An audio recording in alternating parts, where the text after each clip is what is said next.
Hey there, I'm making this quick video for you. If you want to know how to turn on the NordicTrack without the subscription, it's pretty simple. You're gonna have it right here. And what you want to do, you want to press and hold this button, the iFit.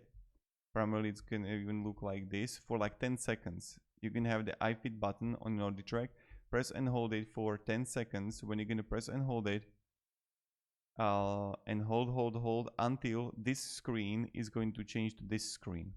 So all you have to do is this, press and hold the iFit button, and then that's it. Super simple. 10 to 15 seconds. And I know it's like imagine you're buying a treadmill and then they're going to ask you for a subscription. It's crazy. It doesn't make any sense. It's like, and even if you pay like, let's say hundreds of dollars, and they just want to also pay on monthly basis, and they never let you know that, is that you will find out in a moment when you're gonna set it up, you want to start like actually using it, and like bam, subscription. Crazy. So just this button right here for 10 seconds and you're gonna cut it. So have a great day and goodbye.